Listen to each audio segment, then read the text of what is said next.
I think my hair has a mind of its own at this exact moment. I'm in my Mayor of Flavortown era.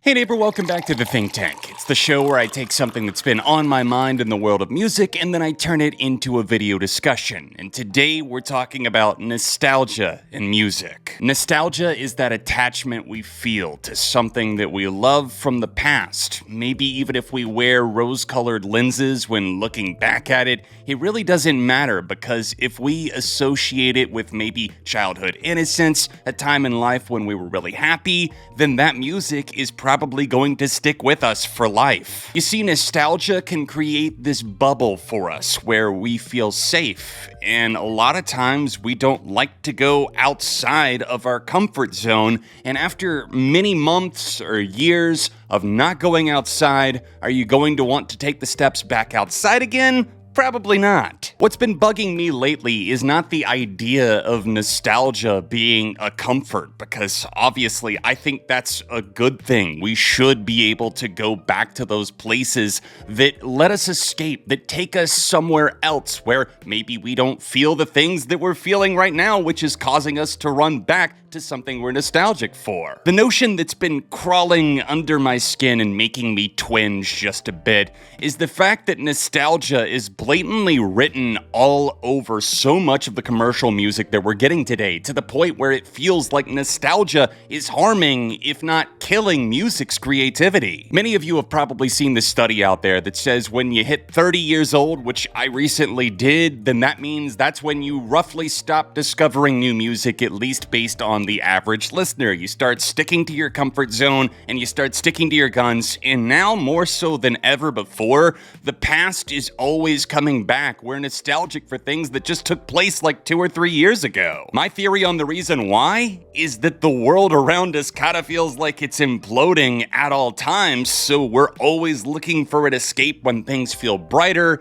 and I think the artists, or more so the labels, whoever is manufacturing behind the scenes, is keenly aware of that, and that's why we've seen such a rise in things like sampling or the idea of borrowing, interpolating from another song or another artist that we're very familiar with. That's the music industry's sneaky backdoor pilot way of going about getting us into new things, because it's like, hey, here's this song that you liked from the past, and now we've updated it. We added a trap beat, or there's a rap verse, or something else added to it to make it seem new, even though we're already familiar with likely the chorus or whatever it was that was borrowed. It's not always the worst, because I've seen some hits get updated from the 70s, 80s, 90s, even the 2000s, and they're given a new spin, and new life is breathed into the original track. Sometimes it backfires, where the new song that's meant to be the shiny object that everyone is lusting after, instead people go back and start streaming the old song, causing something like Dreams by Fleetwood Mac to go viral. We've also seen some great things come out of the 80s worship and other throwback bands that have borrowed from various decades. I think to good examples like CHVRCHES for the 80s, or Teenage Wrist for that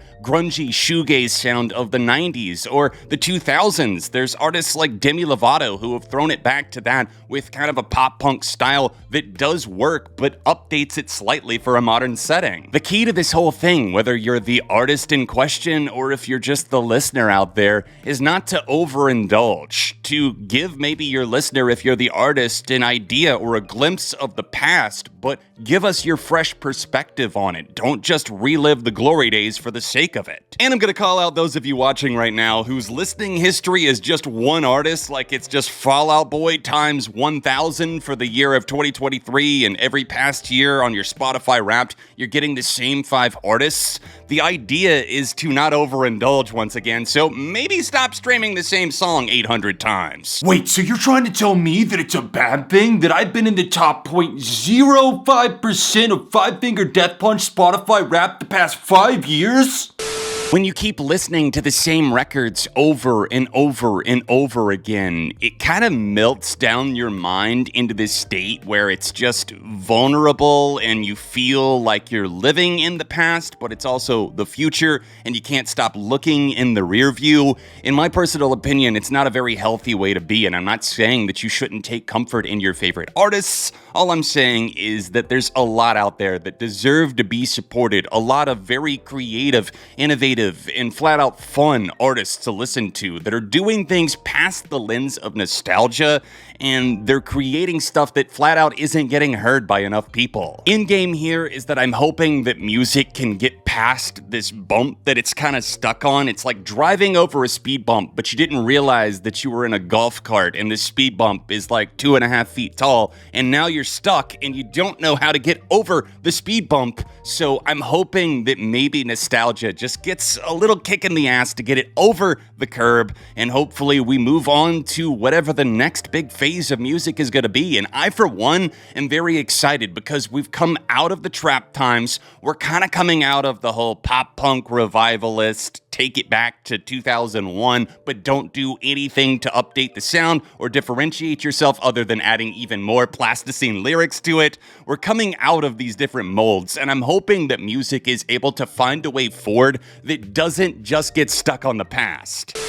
That's the end of this episode of The Think Tank. Please do me a favor, hit the like button, subscribe for the love of music. These were just my stream of consciousness thoughts on the idea of nostalgia harming music. Let me know yours in the comments. Check out some recent videos on screen, and I'll see you soon for more on Beyond ARTV.